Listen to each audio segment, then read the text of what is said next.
Evening, guys, and welcome back to another episode. We are finally back, first episode of 2026. Hope you're all well.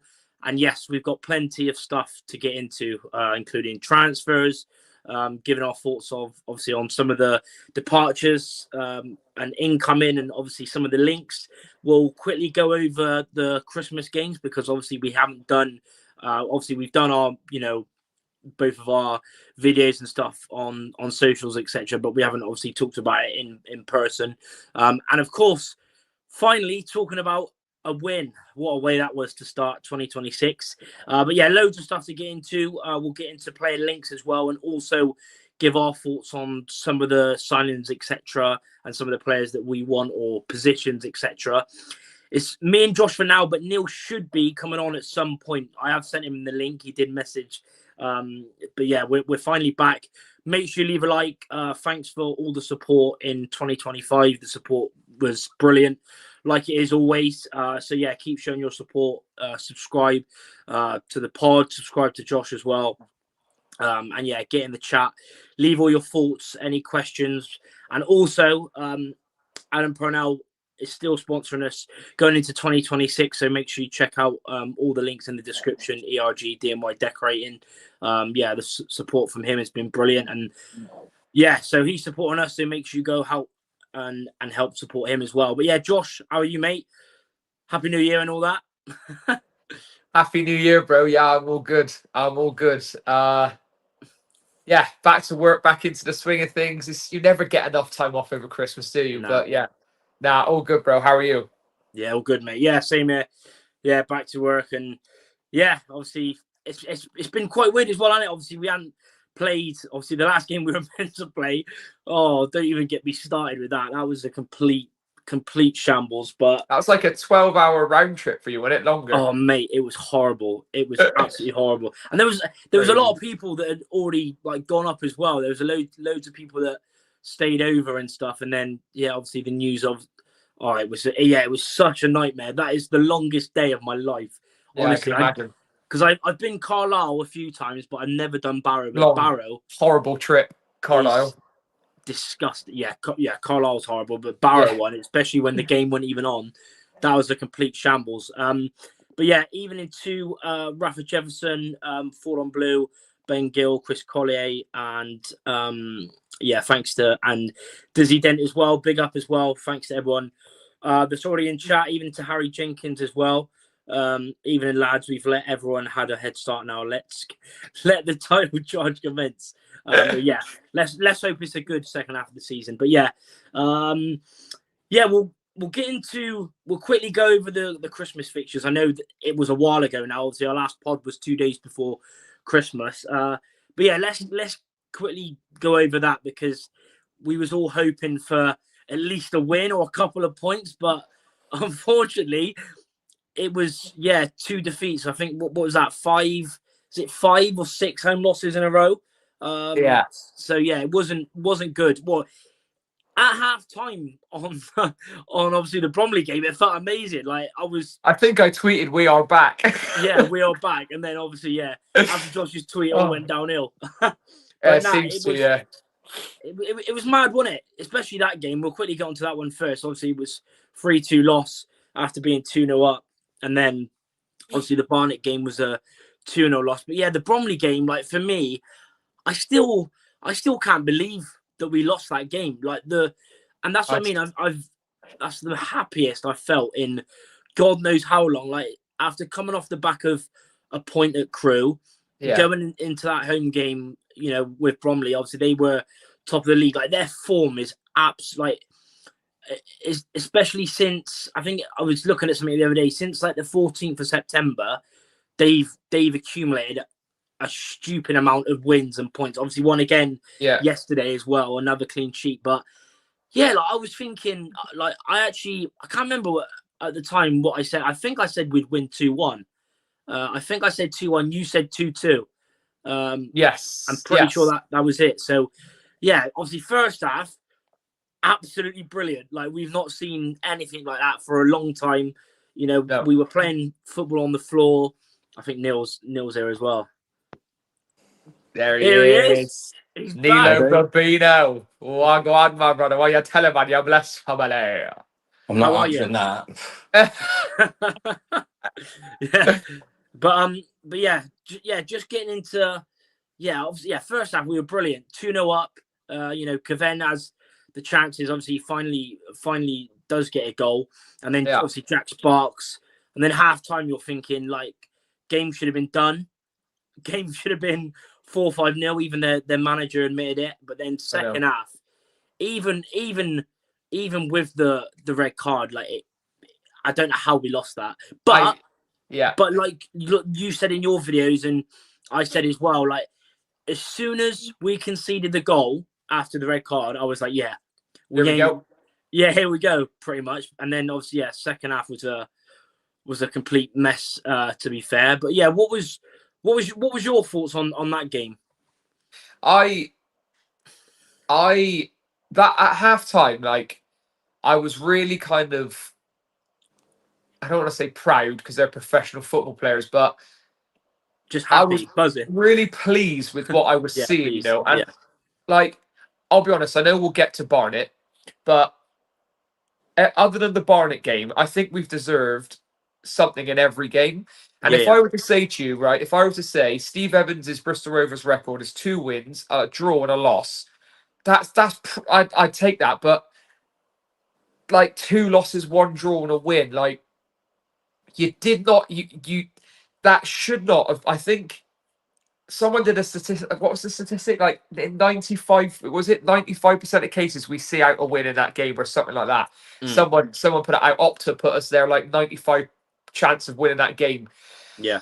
How have we lost that football match? And I was livid, absolutely livid, and I was like, honestly, there was a meltdown on social media because Shaq Ford got sent off. Yeah, it was all going mad. And somehow it was my fault. Shaq Ford got sent off, and every man and their dog, I say every man and their dog, 2 people were absolutely going at me. Like my opinion is washed, and I know nothing about football, and I don't deserve to be on the news and all this stuff and blah blah blah. Everyone on this app knows that you chat shit, and I was like, how has Shaq Ford got sent off, and apparently I'm the problem. Hilarious, and I just think that look, that really like it's water off a duck's back for me, but I think that really summed up where we were as a club at that moment. That like one thing changed and it just was a domino effect, and we knew it was coming. So it's taken a lot, or it will take a lot, for Steve Evans to really kind of grind that nervousness out of us as fans. Because as soon as Shaq walked, every Gashead knew, there we go then, somehow we will lose this show, and lose this show. I just saw the thing, lose this game, and we did. And I was gutted because we were superb up until that point. Up until that point, and we should have been 3 or 4-0, but somehow we still would have lost 4-5-4. You know, like I don't know. It was just destined, wasn't it, for us to lose that game as soon as Shaq got sent off. And like even though I've said this, and so have you, and it's Boxing Day, it was a while ago. Like I think any other team in the country sees out that win. I don't know how we lost that game. Like really, really bad. It was baffling, absolutely baffling, but at the same time so predictable. It was so frustrating, so frustrating. It's crazy. Big up to Stephen and Niall in the comments as well. Keep getting, like I said, if you've got any questions, comments, obviously we're gonna obviously quickly go over the Christmas games, then we'll get into the win, and then obviously transfers and everything, players recalled, we'll get into everything. And by the way, there will be an episode Thursday as well. We're not doing a Plymouth preview. We're not going to be talking about the Colchester game, etc. In this, we'll talk about the game on Thursday when we go live next. But yeah, Neil, what was your thoughts? Like you can put 2 games into one if you want, but yeah, the thoughts on the Bromley, the Rovers collapse against Bromley, and the Barnet game, if you want to do both. Yeah, the Bromley one was. I mean, you got to look at Bromley and understand that they were appalling first half. Like they were bad, and we caught them on the op a little bit. Approached the game properly. Um, the one thing you can say about Evans at the minute, what he's got this size, he's got this side playing in forward. He's got us passing forward. Everything's going in the direction you want it to go in. He's got us to be brave and approach the football match to go and win it. And first half, again, we were superior side because we got our ducks in a row and we knew how we wanted to approach the game. And I think we caught Bromley on the op a little bit, but it's another game, another Bristol Rovers game that I'm saying approaching half time. Worst thing that can happen. Worst thing that can happen is half time here. Yeah. Don't want it. Yeah. Just want to keep on chugging on because momentum stops. You get a good team that can get information into them and they can come and regroup and reapproach. And every good side will never feel like they're out of the game. They just got to wait for something to trigger them into acting. And the sending off was exactly that. It triggered them because it went, oh, let's see if it spooks them, and it did.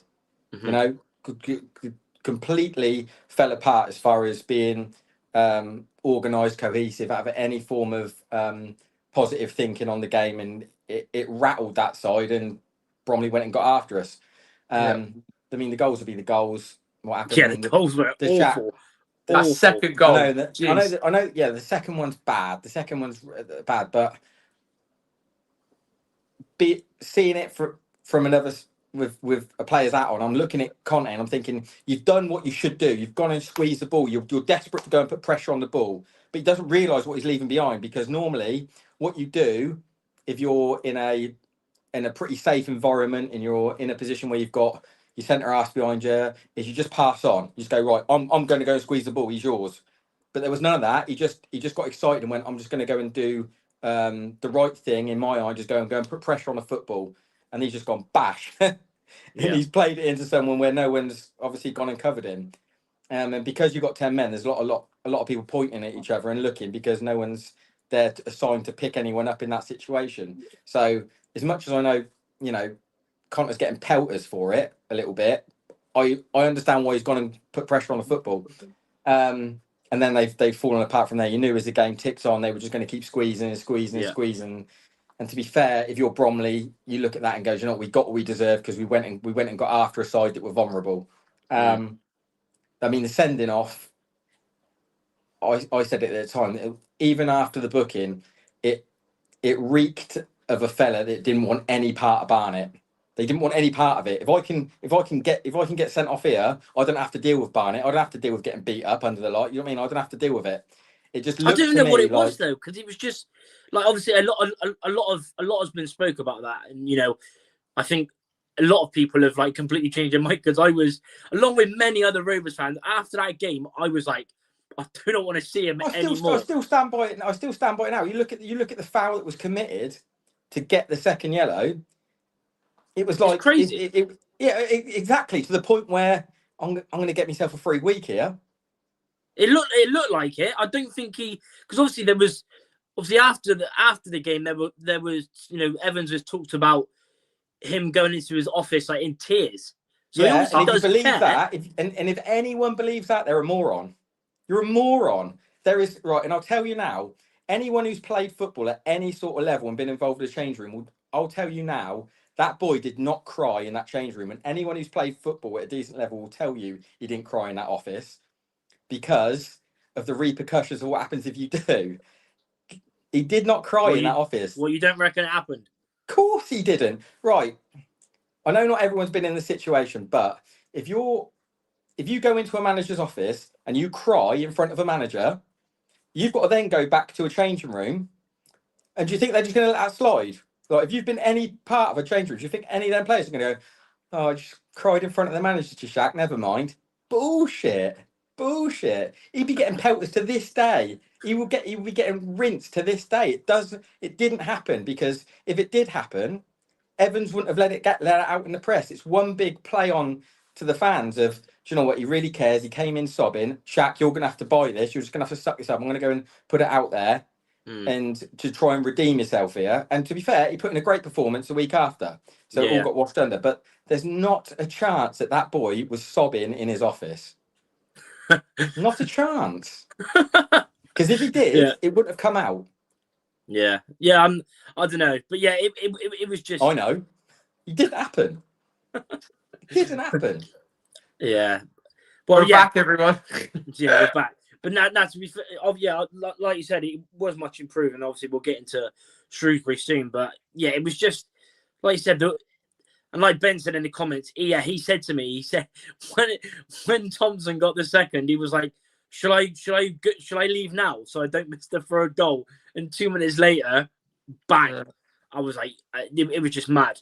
It was crazy. But yeah, getting on to the Barnet game, I don't think there's really loads to talk about other than we were shit, awful. Yeah, you could literally sum it up by saying the Barnet game was the opposite of the Bromley game, and we really didn't deserve anything, and that would be done. There's not much else to add on it. We just didn't show up at all. We were terrible. Yeah, but we don't against Barnet. I called it, didn't I? Like Barnet are tailor-made to beat us. They're tailor-made to beat. They're everything that we can't handle. Yeah. Well, obviously, the main thing really to come out of the Barnet game was the stuff with Soterio, Neil's favourite player.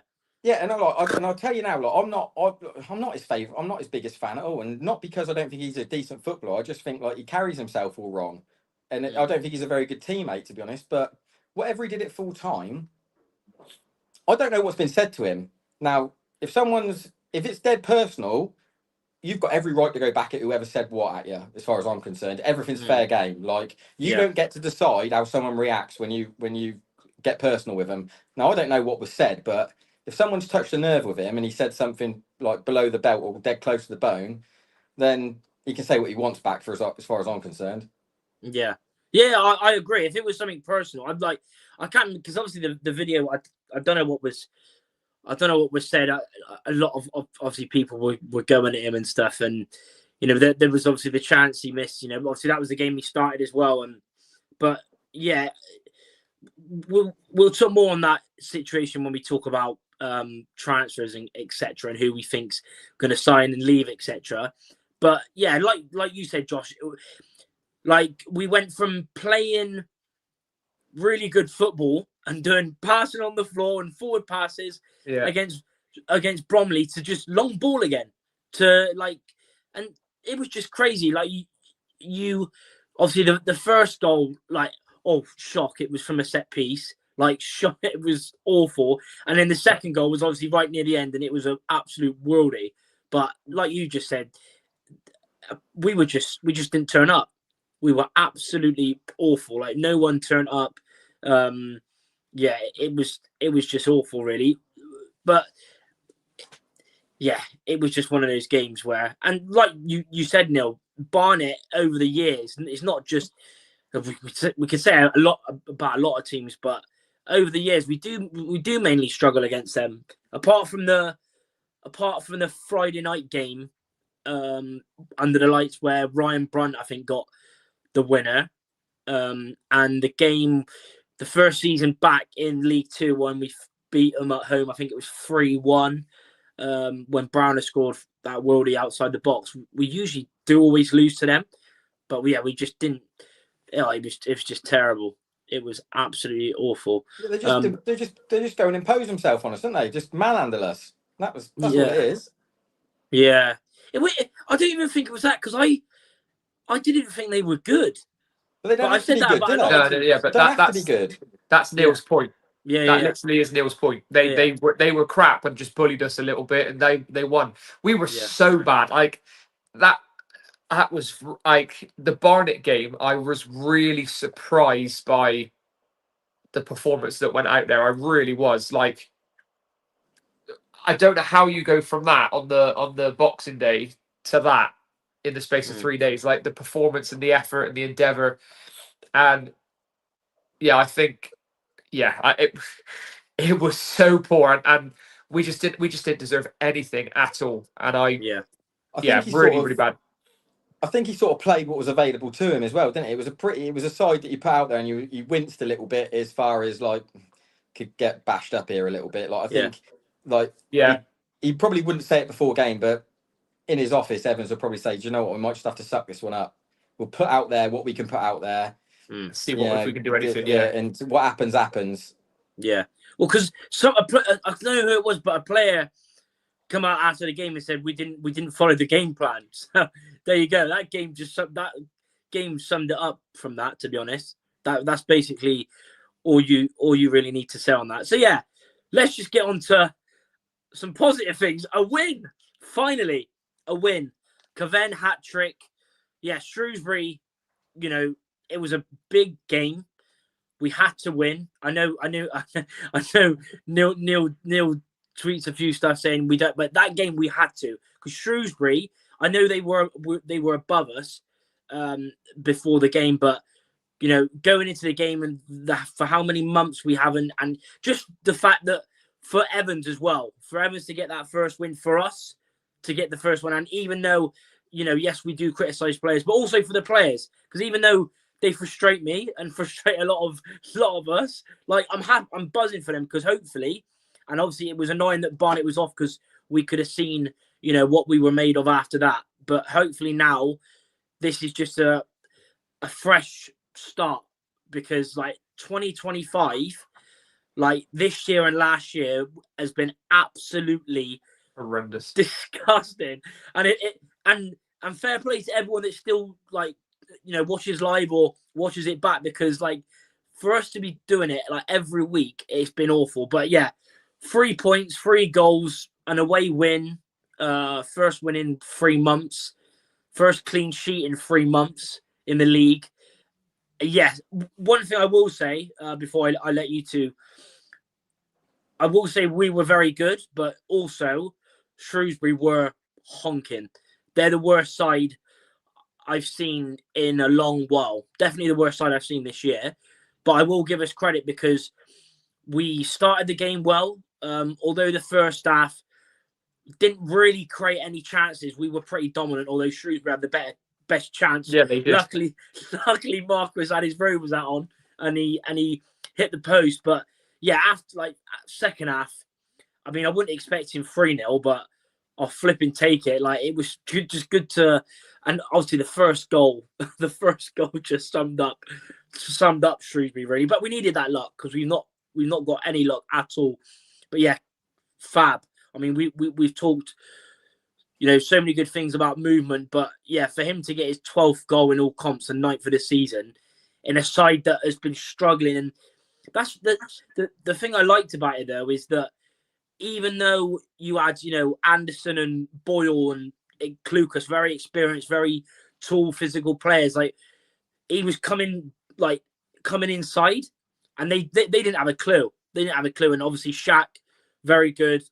Lockyer, best game he's had by a mile. Like, he was brilliant in the midfield, and yeah, a lot of good performances. You know, Senior's first start in 2.5 months, I think, 2 months, and overall it was very easy in the end, and should have been more really. Cav had a couple of shots wide, but yeah, very happy. But I'm not going to get carried away, because it's hopefully the start of something. But yeah, Josh, what was your thoughts? Obviously, you was at the darts with your old man, loving it.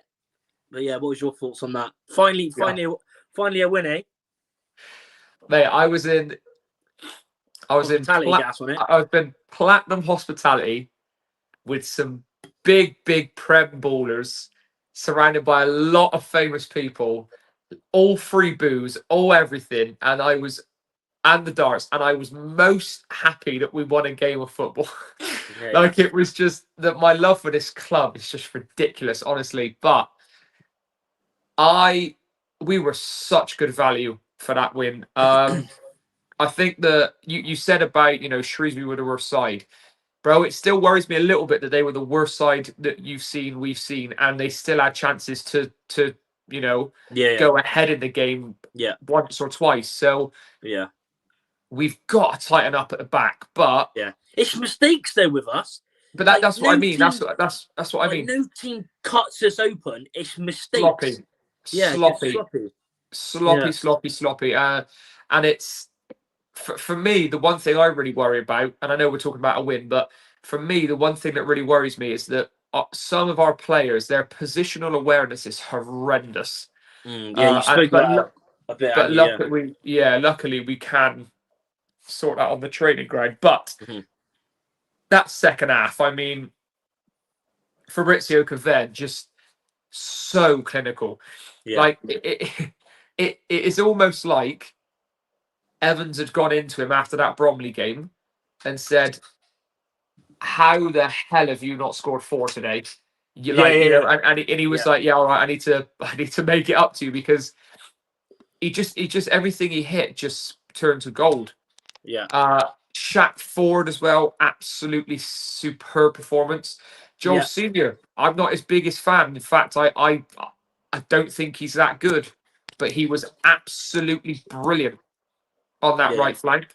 Tom Lockyer in that 6 role, just sitting and just really, really fantastic. And it was really refreshing to see, because we just need a boost at the minute. We need a boost. 100%. A 3-0 away win on New Year's Day, starting off 2026 the right way. It's a shame that Barrow game got called off, because I reckon we could have backed it up. But it's more time on the training pitch, and I know every manager is obviously happy for that. So yeah, really good value. Shaq and Fabrizio, they were honestly a nippy little pair on that game, and if they can form a good partnership, it could be really useful. And it's a shame Shaq didn't get a goal, because I think he deserved one. He deserved a goal. Yeah, he did. But really, really fantastic performance all round. And you know, every player on that pitch, Neil says it all the time, you need players in your team every single week to give you a 7 out of 10. And every player on that pitch gave a 7, if not more, out of 10. So yeah, fair, absolutely brilliant. And gutted that Barrow game didn't go ahead, because I think that we could have made it back to back. But yeah, I was happy. I was so buzzing, as per my video. Yeah. Like that comment is that got, honestly, I had to do that video at the game. That it was brilliant. Like, honestly, I've not been that happy in so long. Like, it's been fair. And obviously you can. I'm sure, I've already spoke about it. You spoke about it. Neil will probably speak about it, and all of us, either they're all watching a game at home, we'll see. Shrewsbury were poor, but I've said that in almost every game, but 80% of games this year. I thought that they're not that good. They've been poor, but they still win. But like you said, it was about time. Especially like I've already said, Evans, I'm very happy for him. The players as well, but the fans, we've been through the mire, and then some. But to get 3 goals as well. I think the last time we scored 3 was Newport in the league. Yeah, and we almost blew that.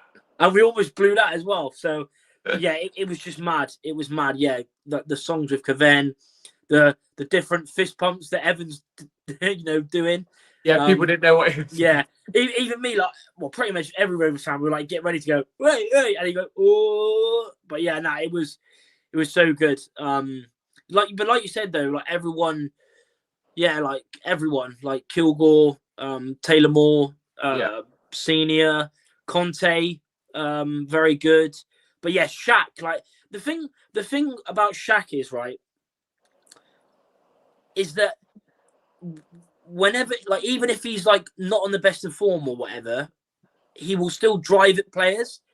He will still try and make something happen. That's the most thing I like about Shaq. A lot of the time, and that's the thing about wingers and attacking players. Sometimes they will lose the ball.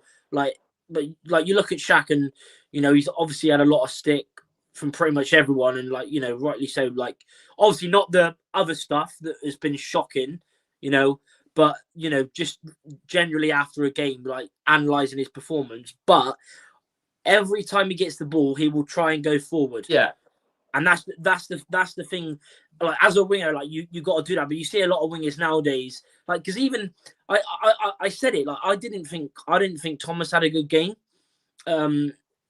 but you know, like overall as a team performance, like you can't really fault it. You know, he obviously done the good ball at the end as well, but like Senior, I thought, and it happens a lot with us. We signed him. He's just come off the back of getting in Team of the Year in League Two. He had Morecambe's Player of the Year and won all the other awards. But he comes to us, has a good pre-season, then gets injured, and he's not like he's had 2 really big injuries with us, and he's, you know, and then obviously last year he kept coming back and then missing a game and stuff like that. But I think he is a good player, like, but he needs to now stay fit, because before we come to us, he wasn't getting injuries. He literally played the whole he was season. playing 50 games. Yeah, 50 games, and then he comes to us and gets injured. But if he can, obviously, we'll get into the transfer bit soon. But Neil, what was your thoughts on that game and your plaudits for Cavegn in particular? Yeah, I thought first half was a exhibition in 2 really shit sides playing each other. That was pretty much all you could muster of that, really. I think it was one of them where you couldn't wait for half time to come because something needed to change, because it was abysmal, wasn't it? There's a lot of nothing going on. But then what you've got, and what Evans has probably identified is in this side, is what you've got, opposed to other times where we've gone down, or there's been sides that have gone down. You've got a genuine goal threat. You've got a genuine goal threat to get you out of trouble now. You've identified it, and now you just got to know how to use him. And I think Cavegn himself's wised up a little bit, where when he's been playing up top by himself, he's isolated himself because he's gone and stood on centre halves, and he's understood now that I can't do that. Yeah. What he does is he's constantly on the move. He's dropping into pockets, getting it, releasing it, and spinning and going. And a centre half can't tie him down. But again, like the second half is what you've seen a bit like Salford. You don't have to be successful and play with this big lump up top. You don't need it. You don't have to do it. Like Salford don't do it, and they're doing great in an attacking sense. Mm-hmm. But again, you look at Evans and his man management and the way he goes about addressing players, and he's not everyone's cup of tea. Like, I do think he's mellowed through his weight loss and his time out of the game. I think he's probably learned from his last stint at Rotherham is I can't manage like that now. It don't work. Like that's long gone. Like, players don't respond to being like that anymore. But if you look at what he's like with Shaq and getting a tune out of Shaq, he's on Shaq all the time on the touchline. He doesn't let him breathe. He doesn't let him just play his own game. He's on him constantly. Every time he gets the ball, every time he's out of possession himself, he's demanding something from him, either to get somewhere, to be in position, to go and carry out an instruction. He doesn't give him any peace. And I think for the time being, that's how you have to manage that. You have to give him attention all the time, to not let him have brain fades and just drift out of games and do daft stuff. And I think as he sort of develops and he gets used to it, he might give him a little bit of leeway. But I think probably for the rest of this season, you're going to see, when Shaq's in the side, Evans and Rayner are going to be on him all game. Like, I think he rates him now. I think he rates him. I think Evans rates him. He obviously rates him, else he wouldn't pick him. But he has to engage with him all the time. I know, but it's like, nice to see that, isn't it? I think it's an equivalent of like what you used to have. You know, like when you used to have like player cam, when someone was on you all the time. I feel like on that bench, someone is focusing on him constantly to not let him just have brain fades and drift out of games and go and do.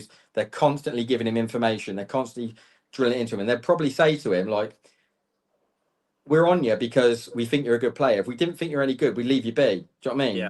We just leave you alone. We think we can get something out of you and you can do something for this side, but we need to constantly be in your head for 90 minutes. Yeah. So that you carry out instruction on and off the ball. Because if you've seen with Shaq, if you don't, he just gets carried.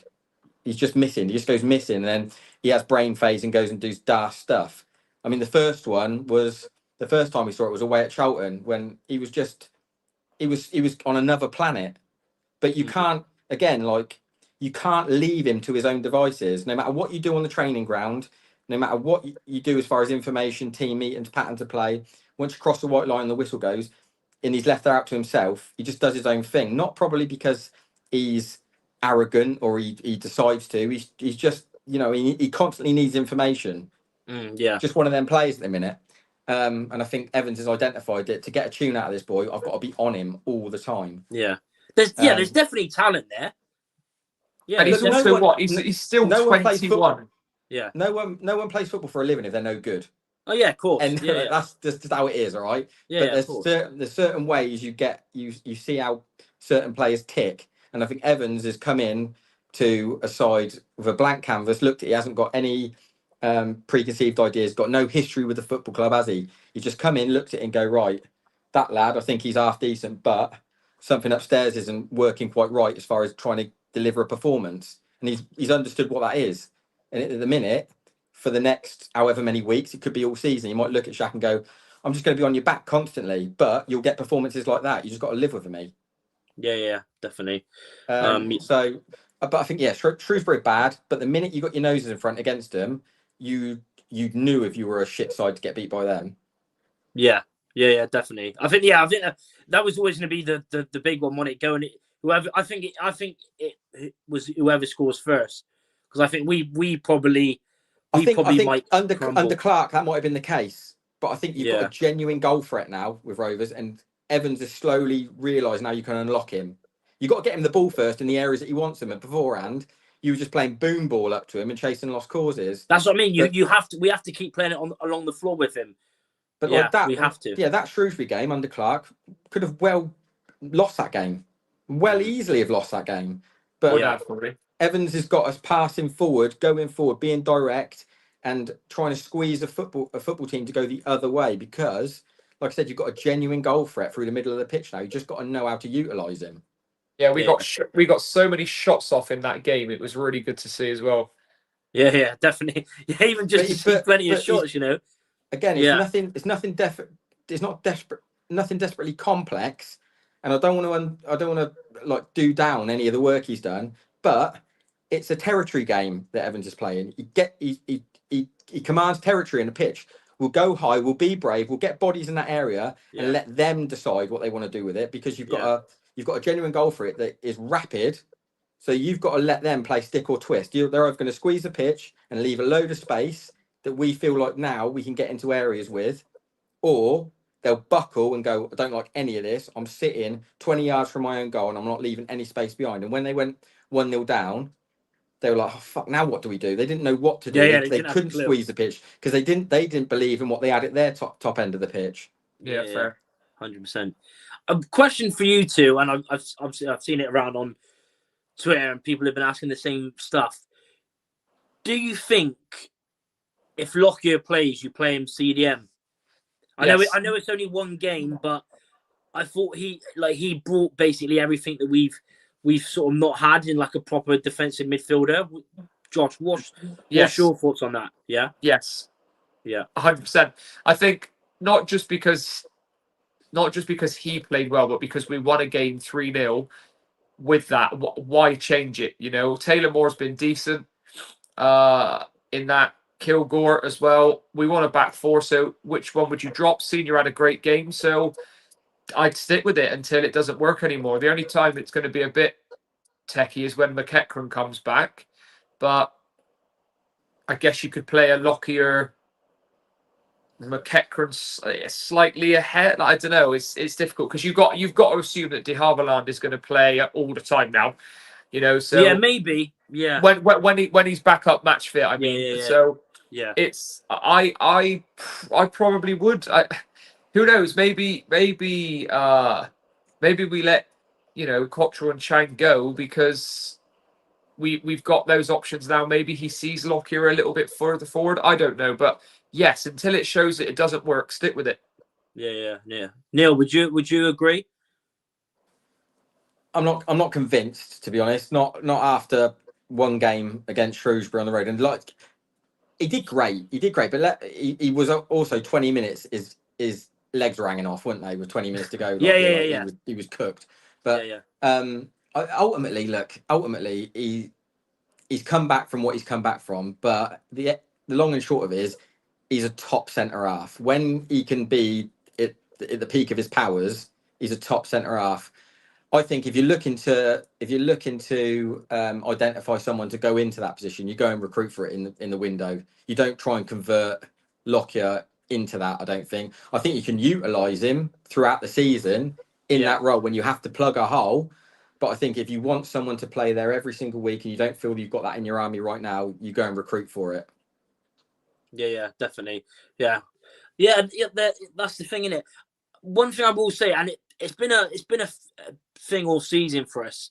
You know, you look at obviously the reliance, if you will, on Cavegn, because it's pretty much him. Like if you go back from, say, Newport, starting off at Newport, I think you've got Cavegn's obviously scored 9 goals since that. All of his league goals have come after that.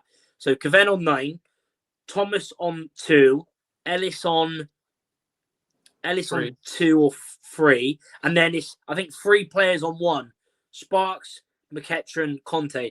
Apart from that, no other goals. I think the big thing for us, and yes, whether you do it now with, like, obviously we'll get into it soon, but it definitely needs to. Well, hopefully Hutchinson coming back helps that, because obviously he's now, you know, got, if you include the goals he's got with us, he's now got 10 goals in all comps, and I think 6 in the league, or 7 in the league. So I just think, because it's been a big problem on it all season, because if Caven's not getting, like, look at all the chances that he wasn't getting, all the games he wasn't getting chances, no one else was pretty much scoring, were they? So I think that's a big thing for us, and obviously I think it's going to be, we're only halfway for the season, but I think it's going to be very difficult keeping him in the summer.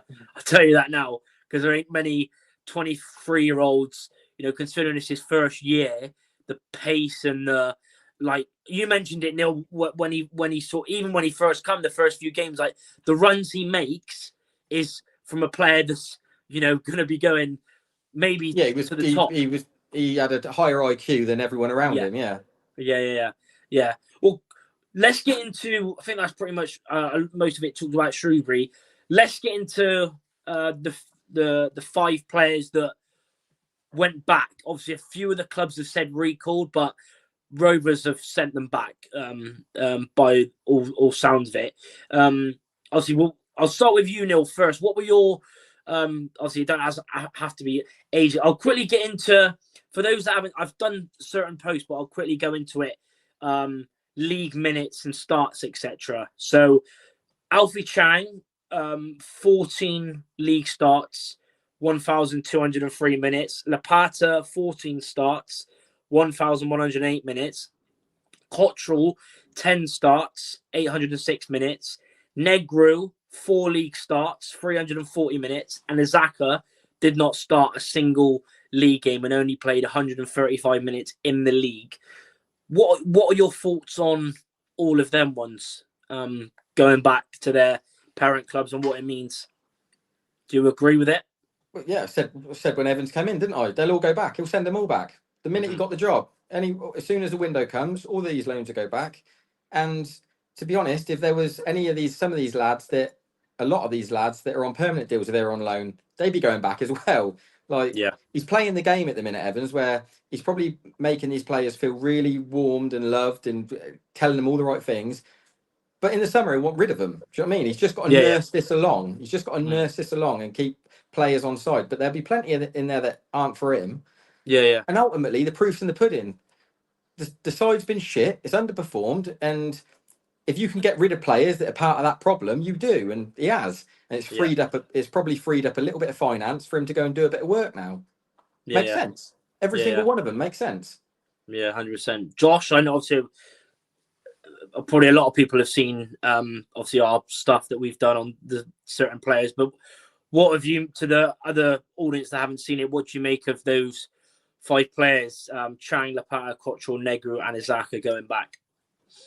Look, I mean, it's all well and good, my opinion on what I think of the players, but I think that from a football club point of view, I mean, like Neil said, if you can get a free hit to get rid of 5 players off your books who have all massively underperformed, as well as the team, to free up 5 spaces in a squad and also 5 loan places if you needed them or wanted them, it makes a lot of sense. You know, it does make a lot of sense. And I think that I there are probably one or two of those players that we set back. I think like they are the complete opposite of what Evans would want in a player. So yeah, it makes sense. It does make sense. I am surprised by a couple of them. I suppose I thought that I really thought that Cottrell. I thought he started under pretty much every game for him. Yeah, and I also had in my brain that Casper Lopata would be a proper Evans centre half, but he's not messing around. He's not messing around. He just went clean slate, and off they went. And it does make a lot of sense when you look at it from a footballing point of view, for sure, 100%.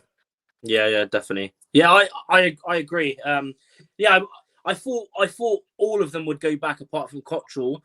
But even Cottrell, although I thought he looked bright in moments, it wasn't really, for an attacking midfielder. Obviously only got one goal as well. Although I didn't think he was poor in many games, but just with Evans, like you said, like both of you said, like everyone said, like I've already said it anyway. If you can get, like you said, if you have the chance of sending 5 players back who are been in a team that have underperformed massively, then you do it. If it's for no cost really, and then you can do it. Yeah, because Chang, I think you could sum him up by saying his best game was Newport, his debut. Yeah. Lopata was good during the run, the unbeaten run that we had, but after that, niggles and didn't really look the same after that. Cottrell, already mentioned him. Negru, I think that's a case of he was signed to play a back three. Yeah, but also we signed him injured, didn't we? Yeah. We signed him injured. He come in, wasn't fit, took a month to come in, and then even the games he did play in a back three, like I think Accrington away, Cheltenham. I can't remember if we played Cheltenham in a back three, but he definitely started the league game. I think that's the key. If he was fit, you'd probably see a different player, but he wasn't. He wasn't. Head and tail of it with Negru was he's like for a big centre. He got manhandled. He got manhandled in the box, like from dead balls and set pieces. He wasn't up to standard. Like I don't know what the thought of him is at Oxford, but like I said, it's the lower down the leagues you go, it's a completely different sport, and you've got to deal with completely different situations. Look at the Quansah thing. When you've got to be an actual centre half, the biggest. When you've got to be an actual centre half, then you'll see what you're made of. Yeah. That's the biggest thing, to be fair, because he struggled, didn't he? And now look at him going for what, £30-odd million and playing Champions League in England. It's mental. Number 4 at Bayer Leverkusen. That's crazy, isn't it? Yeah, that's starts for Leverkusen. Heavy shirt, so fair play to him. Starts for them every week, but and then Azaka, I thought I even at the time, I think we all said it was a panic signing, someone that was there to fill a gap, and 135 minutes in the league, it sums it up pretty much. But getting on to big up to Cure Galore as well for the comment. Evans not messing around, got a tough gig, and he won't stand for anyone who doesn't fit his style. What else is it? I'm already impressed with the loan recall decisions, and sure he has a short list for Jan. Ben saying we need the physicality in League 2 men, especially down through the spine of the team. Yeah, 100%. Yeah, Hutchinson then. Neil, thoughts on the Hutch getting recalled? Because I thought it would happen. Even at the time,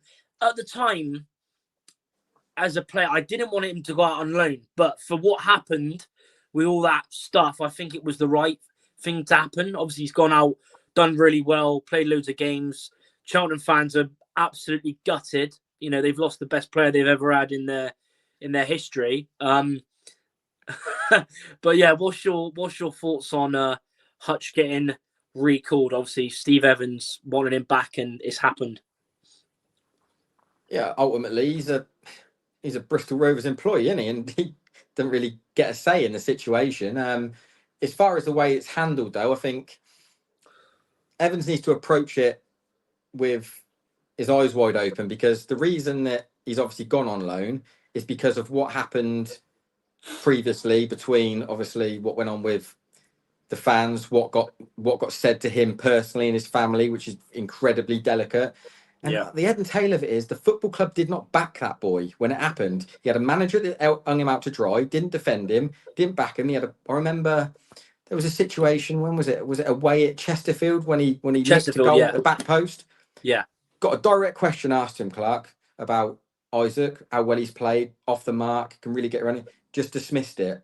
And then he proceeded to run with Shaq and Sotirio as being his creative spark in the side. So, you know what I mean? And then he's got farmed out because obviously of what happened, what's been said, and he's left with no situation other than, what's the point of me being here? Like, football club aren't defending me. This is happening to me.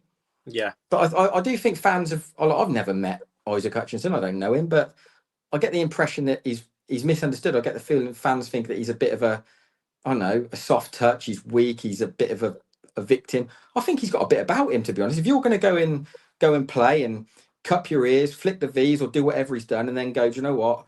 If this is what it's going to be, I'm going to go to Cheltenham. I'm going to go and absolutely carve up there and show you what you're about, what I'm about. You've got to have something about you. You've got to have some sort of mental resilience. You've got to have something about you. So if you can bring someone like that back into the squad, and even if he's got that in his head now and go, do you know what? I'm going to turn this into a positive. I didn't want to come back. I'm here now. Potentially managers sat down with him and gone, look, I'm going to build something around you. I know what you can do. I've seen what you're about. I think we can do something together. Even if he says, you know what, get us out of trouble and let's get you a move. Anything positive to open it up to him. Yeah.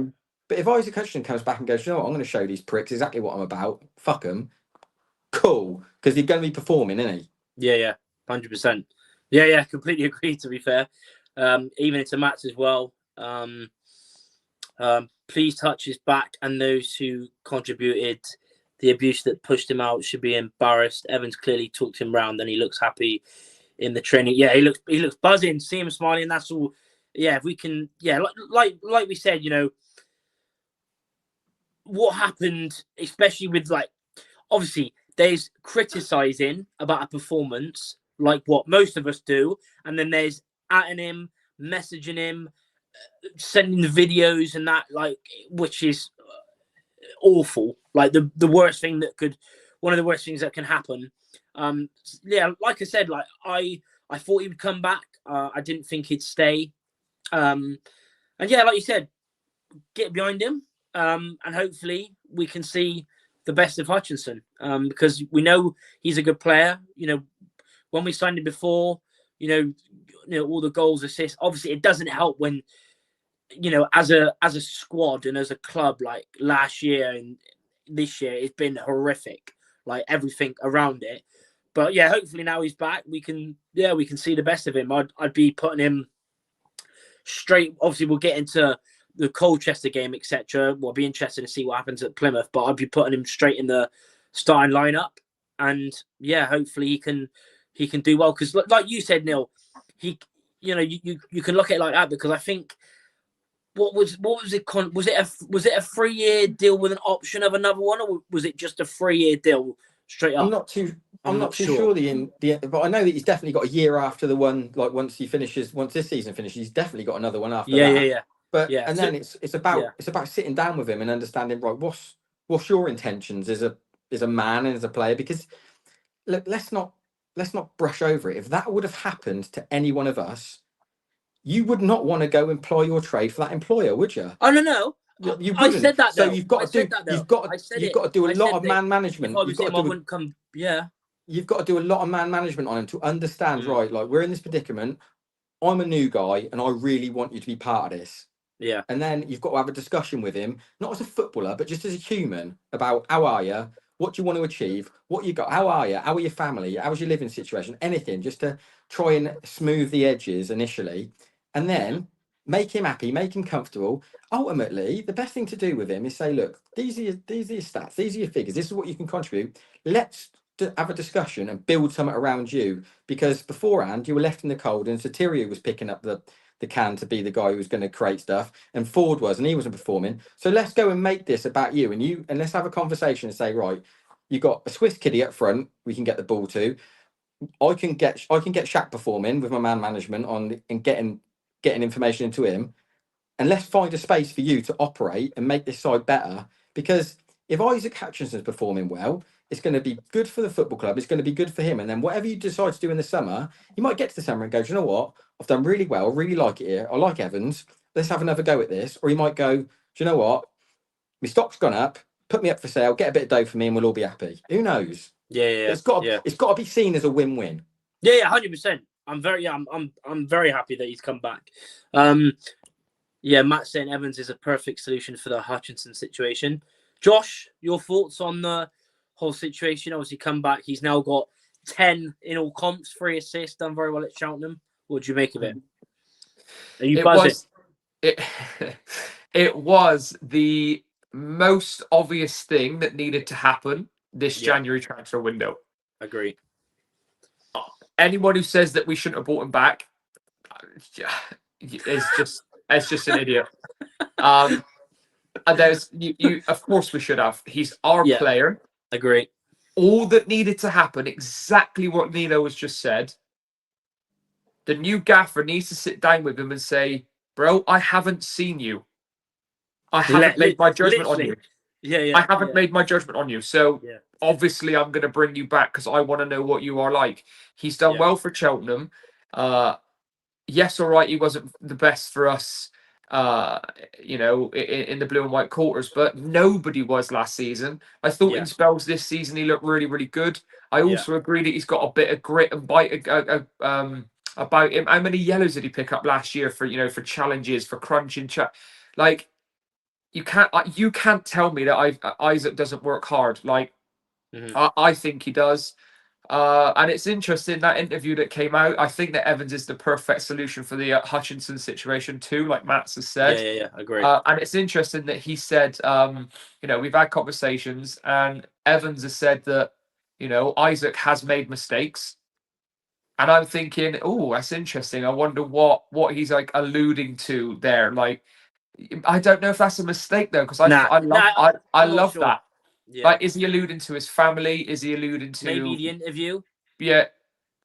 What, his interview? Yeah. Like Hutchinson. What did he specifically say? I can't remember what he said now. I can't remember. See, so it's look, it's what I'm saying is that it sounds like that conversation was very honest. Yeah. It sounded like Evans has said to him, look, you need to tell me what you want and you tell me your problem here because I am new to the club. Yeah. So I have no affiliation to any of the bollocks in the past. You just tell me what's gone on. And it sounds like it's ended very positively. So, get him and it makes you stronger at the end of the day. It does. Get him on the ball, get him back in that number 8 shirt and just get him playing football and happy. And see what happens, because if it goes really well, his look, regardless of where we end up in the summer or in May, because Evans finished that interview by saying, we're going to build a promotion push inside for next season. So he obviously knows or doesn't think we're going to go up this season. So fair, you never know, right? You never know, but fair. There's obviously been some clarity there. Yeah. So if Hutchinson could have a really good 6 months with us, 2 things happen. One, we get a really good Hutchinson performing. Maybe he pushes us up the table, blah blah blah blah blah, and he stays. Or 2, we've upped his value, and it's a win-win. Why would you keep him at Cheltenham when every other player is dropping like flies at that club? Yeah. You wouldn't just leave it. It was the most obvious thing that needed to happen. So, and I'm glad to see him. I'm glad to see him back, and hopefully now, look, I'm going to call it the Granit Xhaka redemption arc, because remember when Xhaka walked off the pitch, took his shirt off, doing all this to fans and stuff, and everyone, there's no way. He then gave Arsenal 2 or 3 seasons of his best form ever. Yeah. Let's hope it's like that, and hopefully it's a positive for all parties. Yeah.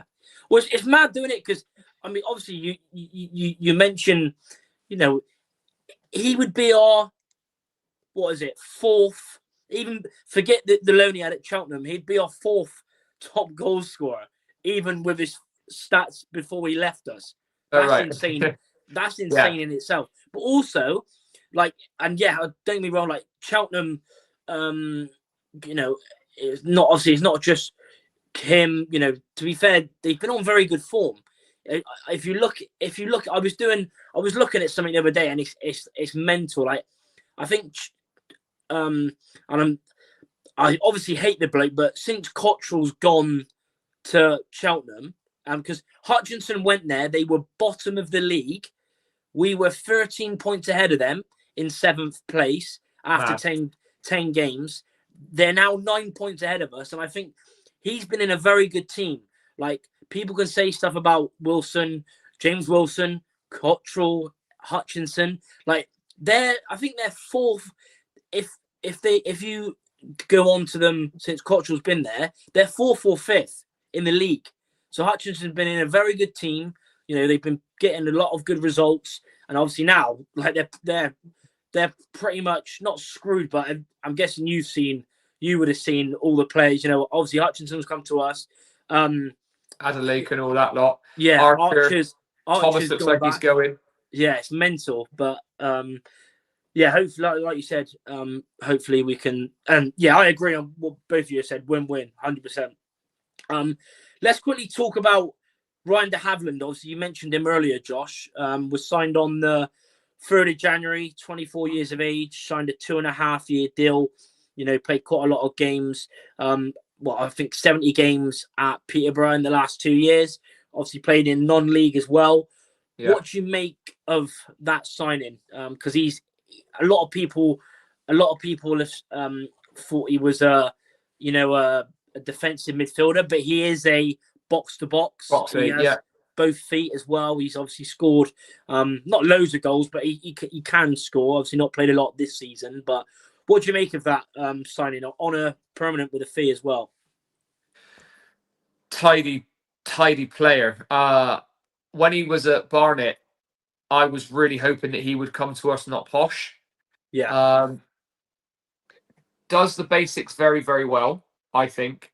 Has an eye for goal, works hard, Duracell bunny, just has all the right makings. But it was very obvious that when he signed for Posh, he thrives in a certain system, in a certain formation, in a certain team. So Evans has obviously looked at that and thought, right, we play the way that I want to play the way that he controls and plays in games. Yeah. So he would be that little gem in that middle. I mean, I really am a big fan of his. I think he is a tidy player, but also at the same time, it's like 2 games for Posh this season or whatever it is. Like, again, yeah, he's only played 89 minutes, I think. Yeah, it's another player that needs to get up to match fitness and yeah. which is why hopefully this week off or 10 days off now, maybe that's been a benefit for him to get back into it in training and stuff. But Evans has already put out there, and I know that, I mean, Neil's already shined a light to, you can never know what's true and what's not with a manager, but he has said that even on the training pitch, all the boys have been very impressed with what he is like. So he definitely, I like to call it raises our floor. Like, you know, like you've got your ceiling players. He raises our floor. He when he comes on the pitch, we don't get worse, in my opinion. Yeah. For me, it's I think he was a bit unlucky. When you look at the time he joined Peterborough, you had Cipriano and Archie Collins. He plays in, like, to be fair, I've obviously heard of him. I've not seen him play. Obviously, I've seen clips of him, but obviously he would have played against us. He probably played against us last year, but I can't remember watching him play. So, if I'm being honest, I can't really comment too much on the, like, I've seen highlights, but I've not really seen him play like a full game. He's a very silky. He's a very silky player, and I like that he keeps things very, very simple. Like he's like a little bit like a nippier Josh McEachran, and a box-to-box like Josh McEachran. I like the look of him. Yeah. Yeah, it's definitely a position we need. Obviously we'll get into it very shortly. Neil, what's your thoughts on that? I don't know if you've seen much, but getting in a sort of a box-to-box midfielder, what do you make of that on a permanent deal as well? I don't know anything about this kid. Never seen. I've heard him as far as seen him on team sheets and that, but I've never paid any attention to him. I don't know nothing about him. But like I said to you before, I've got zero concerns about recruitment under Evans. If you look at his track record, he always signs good players. He always has signed good players. Like, Yeah, that's fair. I don't care the names of them. I don't care where they've come from. If I've ever heard of them or not, I've got no concerns regarding recruitment under Evans. Like, his portfolio of player will be far greater than Ricky Martin's, be far greater than George Friend's. Yeah. Like, be far greater than any. Like, this appointment of a manager was tailor made for the window. Yeah, 100%. I completely agree. Yeah, I completely agree. Big up to everyone Whatever watching as well. Whatever happens from now until the end of the window, whatever he brings in, I'll have no issue with. No issue with, because I know he always signs good players. He always has done. No matter where he's been, he's always signed good players. Can we clip that? What's that? Can we clip that? We can definitely because come the end of the season, I'm sick of getting all the pelters when I say that. I'm not saying they're all going to come off, but what I'm saying is, I just want you to clip that. I trust that bloke's judgment. And clip that as well, because when I go about it, when I talk about these players online saying, yeah, they're a good player, and I get, you bald-headed knobhead, what are you talking about? I want you to clip that. There, Josh, though, aren't you? Because you don't come out and go, he's a good player. You say he's the greatest thing that's ever come into the football club. Right, yeah, but Neil, he's the best winger ever. I have to write that stuff, mate, to get more and more. You got to remember, I'm switched on, mate. You're not, because you said we'd finish third. So did I. Yeah, okay, that's silly, but so did I have to get a little bit of clickbait stuff. I have to. Okay, but yeah, we'll go with that narrative. Yeah, that's what I'm telling myself anyway. Yeah, but we can definitely clip it. When's Neil gonna? Yeah, we'll get into that shortly. Yeah, well, let's get into Neil. Are you gonna shoot off now, or can you do a few more minutes? No, I'm gonna get away, mate. All right, sound. Right. Yeah, well, I'll see you Thursday, and big up. All right, in a bit. To that. In a bit. Yeah. Me and Josh are going to be very, very long anyway. We'll quickly get into Kofi Balmer, and let's get into the Louis Britton rumors, or the whole window. We've obviously already signed a midfielder. Kofi Balmer has been the other one, along with Harry Ashfield. Yeah, the Wrexham boy. The Wrexham one. Yes, it's interesting because, again, Kofi Balmer, I've probably seen him play, but I cannot remember. I've seen clips again. Apparently, the medical was today, according to what Bristol Live said yesterday. Bristol Live tweeted that yesterday. There's obviously the Bacuna stuff, but that's not, Bacuna. Is he going to sign? I very much doubt. If we sign Juninho Bacuna, that is ridiculous. Yeah, that would be mad. But yeah, obviously there's people been saying there was an article as well in Turkey. But I'm not going to get it. That is, for now, I'm just going to keep that. We'll see if anything happens. If we see more stuff, we'll talk about it Thursday. But for now, we'll just see what Bristol, because any man and his dog could go and write an article and put it in a Turkish, thing. So unless I see a proper journalist or, someone with a decent amount of followers, then we can go. But Junior Bacuna, come right now. Come on. Get him on loan. Second half of the season charge, we're here. HMS. Mate, I'm not being funny, but a Bacuna, De Havilland, McEachran, Conte, Hutchinson midfield is arguably the best in the league. Yeah, like that I can't imagine he's coming in, but no, yeah, but yeah, what's your thoughts on Kofi Balmer? Obviously, 25 years of age, made 206 appearances currently at Motherwell. One thing to note as well is that he's out of contract in the summer as well. So this could be like a little trial period, if he passes his medical and stuff. Yeah, what do you make of that? And then give me your thoughts on the rumours of Louis Britton as well.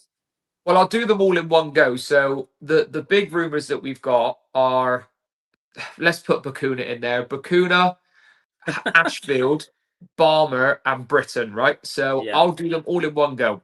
Bakuna, I can't take that seriously until either we hear it from people that we hear stuff from, or until it's coming from a reputable source. So we'll ignore that.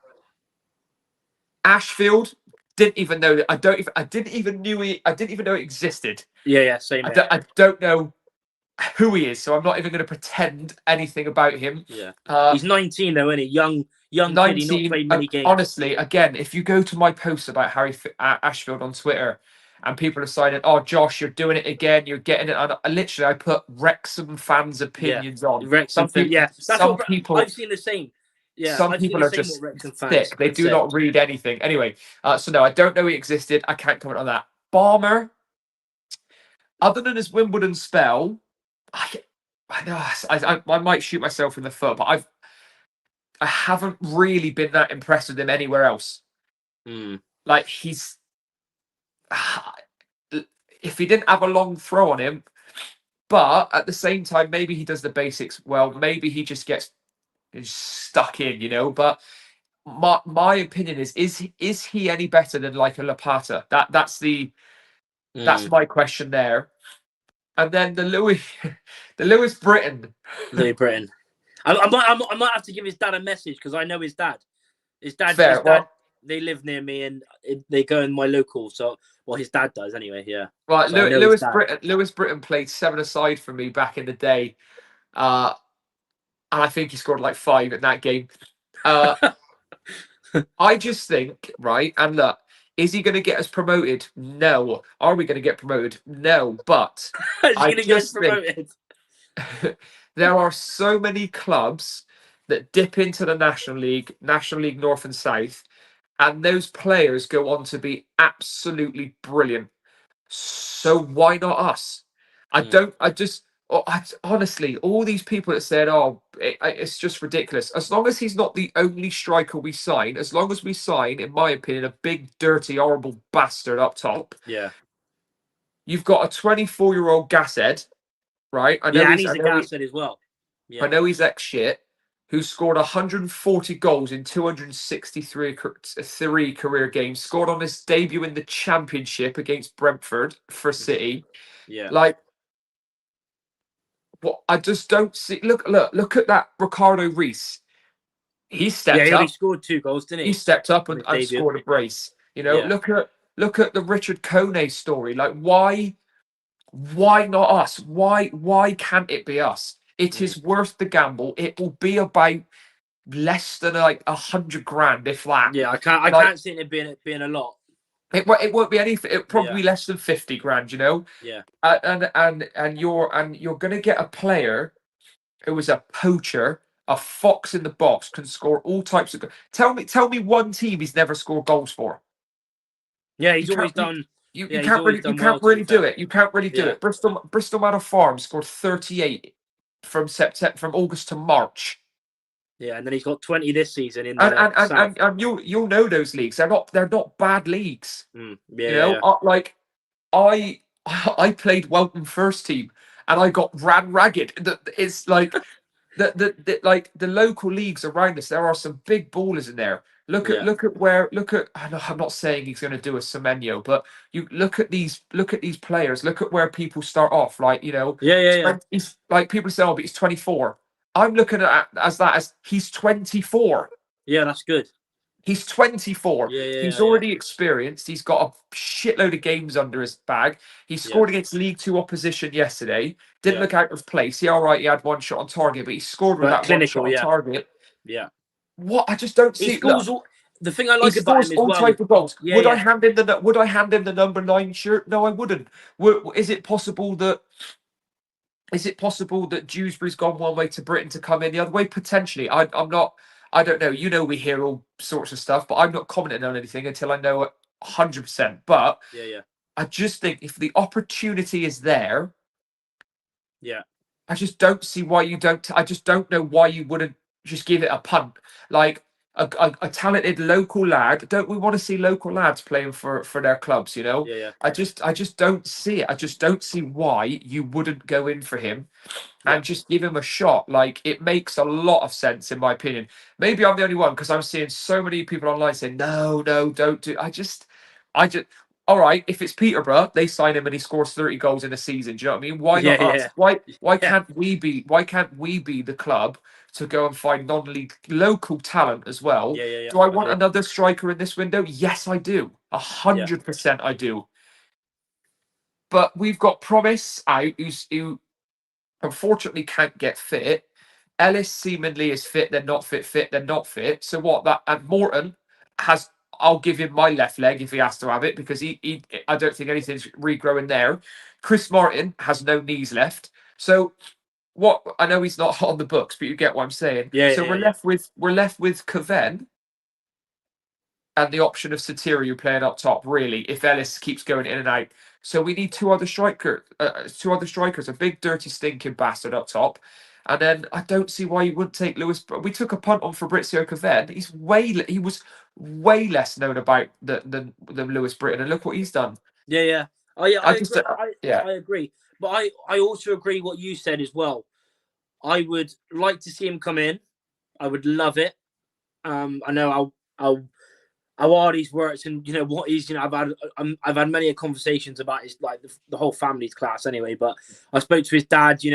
He used to say, "Oh, how the Rovers getting on and stuff and whatever." But like, I would be happy with it as long as we bring in another striker, because like you said, Promise, when he's played for this season, he's done well, but he hasn't played since. But you could class him as a winger. Yeah, I know. Yeah, if you wanted to. Yeah. So I just don't see any reason. I don't see any reason, and I had a conversation with somebody who said, like, he won't have. I'm worried about. So someone said, I'm worried about the fight and the passion of him or whatever. Like, we need fight, and I'm saying, fight of who? But Louis Britton. Yeah, like you need someone who's got fight in him, and they need to fight to get us. And it's a scrap, right? Because we're in a scrappy situation. And in my opinion, you're looking at somebody who's scored a ton of goals in the lower leagues, and also people are making out that, oh, it's the National League South. Yes, it's the National League South. It's a decent standard of football. Yeah, like agree. I see it as a young man who's worked his absolute ass off. He's a painter and decorator with his dad, who would step up into the EFL, and you're telling me he's not going to fight his ass off? It's mental. Like he would to come into full-time football as well. Full-time football and finally make it as a professional football player. Yeah, I think he'd have more fight than a lot of our players, and I don't see any reason why you wouldn't. So it is what it is. Like I look, I don't think he's going to be the second coming of bloody Jamie Vardy, but at the same time, I think like he could be. Like, yeah. Why not take the risk? If it's going to cost you less than 50k, what else are you going to do with that money, mate? Yeah, we paid 50k for Loft. Like, exactly. Do you know what I mean? I would be all over it, but yeah. And don't get me wrong. Of course, everyone will have their opinions, and rightly so. But yeah, for me, if you're asking me, 100%. But like you said, I would only get him if we're also bringing in, because I think we need more. Because Morton done well in the game that he started for us, but we know his how many, and that's the thing with Louis Britton. He's always available. He's available, like you said.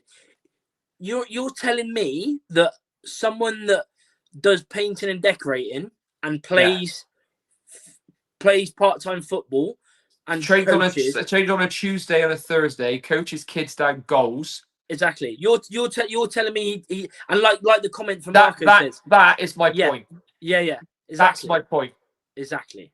Yeah. And don't get me wrong, people, even if we did something, it might not work out, but people, and that's fair enough, But but even if it didn't work out, I guarantee you we'd make a profit. Yeah. That's what I mean. He's still of course you would, because even if it doesn't work out, he would drop maybe down to the National League then. You're going to make a profit. Even if you make double your money at like 100K, you've made a profit. I don't see any reason as to why you wouldn't. He would fight so hard in training and in games to prove that and to try and stay in the EFL. Because once you make that's what I mean. He'd do everything, wouldn't he? Once you make it as a pro footballer, you're going to want to stay as a pro footballer. Exactly. So look, I just like it. The goals don't move. He'd get. Arguably, you could argue this, a lot of people will. He'd get arguably more chances because the quality of player that we have would be better than that of Western Superbear, but you could argue that. Yeah. Look, he would score goals. Imagine a Britain and Cavegn up top like that. Look, that's a little enlarged. Britain's 6'4". Like I just don't see why you wouldn't. I don't see why you wouldn't. Like you said as well, he scores all different types of goals. Yeah, he scores all different types, and I would definitely go in. But I would, like you said, I would also, like you said, he's tall, but we still need a horrible, like, they don't have to be, but we still need, like, throughout the Ollie Palmer type striker. Ollie Palmer, like someone like a Michael Smith that he used to have at Rotherham, someone horrible and good, and because like obviously we'll talk obviously more. Obviously, we're only going to be a few more minutes. Obviously, we've gone quite a while, but for me, we still need even if we're signing this Balmer, we still need another centre half because 2 have gone back. I think we will as well. Yeah, for me, I've already said it. We spoke, on text and whatever, but for me, it would be the name's gone off the top of my head now. What's his name? Raggett. Sean Raggett, yeah. Sean Raggett. And I've already seen Rotherham fans say, he's absolutely washed, blah blah blah. But League 2, like head it and kick it football, he's perfect. If you get a Pompey version of him, good lord. Yeah, but I know. Can you imagine? Can I imagine saying to you though that maybe go back 2 or 3 years only? Yeah, Jack Spots and Raggett won the league. Well, fair. But if you go back 2-3 years only and say, I said to you, we could field, if he does sign, we could field a Lockie or Raggett partnership at Bristol Rovers. You'd be like, are we in the champ? Like, yeah. So I mean, in League 2, it hasn't worked out at Rotherham. It's also quite nice to see that Rotherham are still struggling, and I mean that in the sense of it's nice to know that it wasn't just all Evans. Like, exactly, yeah. There's obviously something. There's something there, isn't there? They weren't this bad. Like Evans. No, there is something there. Yeah, Evans like didn't do well at Rotherham. Same as every player and manager won't do well in other cases, but they're in trouble. They're a mess, mind Rotherham. Like we could be playing them next year. Like, they could easily go down. They look one of the teams that are destined for League 2. But yeah, like for me, quickly before we end it, I know we've been going a long time, but I appreciate everyone that's tuned in. There's been like nearly 100 people, especially considering I only put it out an hour before we went live. So yeah, we really appreciate everyone that is tuned in for the whole episode or for little parts. We really appreciate it. And obviously, if you're watching back as well, keep hitting the like button as well. And make sure you're subscribing to me and subscribing to Josh as well. I can't see any glasses. Will there be another? There will be another permanent striker coming in this week. A winger or a loan. And a loan coming as well. That would be lovely if true, Chrissy. Yeah, that'd be nice. But yeah, for me, if we're signing Balmer, I still think we need another centre half as well. So that's Agreed. 2 centre halves. I still think we need a right back. Because we've got, I would also want us to sign a horrible CDM. Like a Coots type. We say it all the time, but like a Coots. This guy gets. Honestly, we're still paying that man's wages. Honestly, we love him. That's where we've gone wrong, though. I know. If you look at it back, we've gone wrong completely in terms of our recruitment, where League 2 is about doing basics, very well, set pieces, and making it messy, like, and having like horrible people like you need, like, and you like Ben said it earlier, and a lot of gassers have said it. You need. I said it when we done our Hemmings versus Hayner the last time, before it would have been the Barrow preview sort of thing. Yeah. But I said it like a Kambamba up front, sort of like that. You need centre back, DM, winger, 2 strikers, and a right back. So I still think we need a lot. So I would go one more than that. I think we need a left back as well, because Belongo doesn't play for me now. I wouldn't, if we signed 2 centre backs, I'd be happy with Mola. Mola's cover. Fair. Yeah, but fair. That's fair enough. What would you do? Would you do pretty much the same? What would be yours? Preferably? I would go a right back. Spot on this comment, by the way. Yeah, fair. Although he seems really nice now, doesn't he? Yeah, he's a good gaffer, isn't he? He's a lovely bloke. I love him. Yeah, I would go a right back. I'd go 2 centre halves. Do you know what? I wouldn't even be too upset with 1 centre half, but our centre halves drop like flies. Exactly. So I would go 2 centre halves. I'd go a left back as well, but I can understand if he wants to put Mola over there. Sparks is pretty much gonna stay there, isn't he? He's well, Sparks will play the rest of the season if fit, but that's the key, if fit. And I guess you could put Belongo there. But again, you might see Taylor Moore as a right back as well. Who knows? But that's what I would do. I then go a dirty, stinking, horrible bastard in that midfield.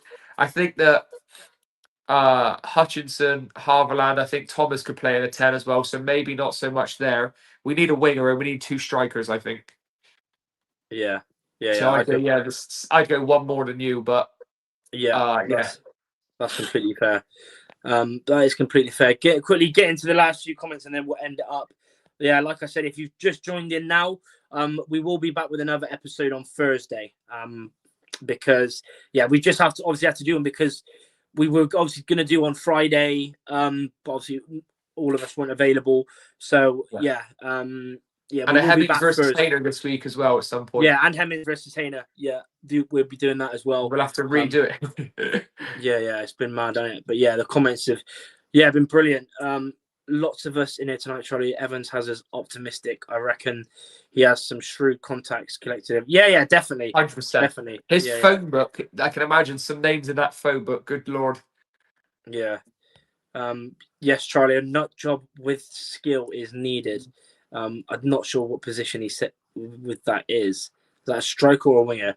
Yeah, we definitely need winger. Yeah, winger, 2 strikers. Obviously 2 midfielders if Ashfield isn't properly done yet. Obviously this because he was on the bench as well, wasn't he, the other day? So they're still deciding. So I'm not really sure. But any final words before we end up? Obviously, we've been going an hour and a half, but we've had loads to talk about because we obviously have not done one before Christmas.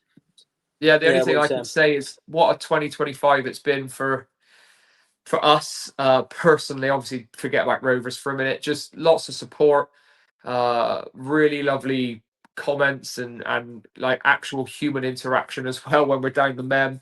Lots of great opportunities for us as well. You know, BBC News, you've got BBC, you've got ITV. I've done a fan casting for the Salford game and stuff. That was a really cool opportunity. So I just, really grateful for all of that and stuff. So thank you very much for all the support in that year. I think my 2025 final data across all 3 platforms was over 14 million views or something ridiculous and stuff. So just lots of love and even the hate as well. Like, I like it because it keeps us talking about Rovers and fundamentally that's the only thing we love. So I just think that it's been a great year and hopefully now we can have an even more successful year, both you and I, but even more so on the pitch. Because God, we need to see some wins. Because my missus says to me, "Why are you going to so much effort going?" And I'm like, I don't know what to say. Don't worry, my mum, my dad, my brother say that to me every single week. They're like, you must be off your head. I'm like, do you know how rich you'd be if you? If I didn't go to get, trust me. Honestly, it's crazy, but I wouldn't. Even though it drives me insane, I wouldn't do anything else. Yeah, I wouldn't fair. like literally. I love Rovers. I love it. Like everything I talk about is Rovers. Everything if I'm writing stuff down, it's about Rovers. It's about videos. It's about content. It's about stats. Like it's literally everything. So Me too. yeah. Big up to everyone. Yeah, for the support. Not just the support you've shown the pod. Like the support on the pod is quality every week, even when we've been losing. But yeah, thanks to everyone that's tuned in. The support in 2025 was brilliant. On the pod, we really appreciate it. Not all of you will like all of us. Not all of you will like certain things people say, but that's all about just supporting and even being here, like listening is just insane. If you'd have told me 6 years ago, that we'd have the support that we do, like it's brilliant. So we'll be back Thursday. Just keep showing the support on the pod, on the videos, on YouTube, to me and Josh, to Neil as well, because again, like Neil like Neil is so good. But it's funny when you see like there's been like quote tweets and there's been comments, but like Neil makes this up there because he's that what's the word I'm looking for? He's that person that makes us not just talk absolute madness, He grounds us. Yeah, he grounds us. So yeah, he's our two thorns. No, he's our thorn aside two roses. Like he just cuts through it. Like he just says it how it is. And half the stuff he says, I think is absolute a load of shite. But I love it. Like this whole thing about Shaq and the crime thing, I just think is hilarious. But he is the thing that we need. We are the acid and alkaline. He is that pH 7 right in the middle, just keeps things calm. Yeah, I think Neil's a great asset. So fair play to the bloke as well. Big up to Neil as well. But yeah, subscribe if you haven't already. Subscribe to Josh as well. Subscribe to the Talking Gas socials, and big up again to our sponsor as well, because Adam Purnell's been brilliant. ERG DMY Decorating, check it out down below. He's helping us, so please help him as well. We'll see you Thursday. Out of gas. Come on.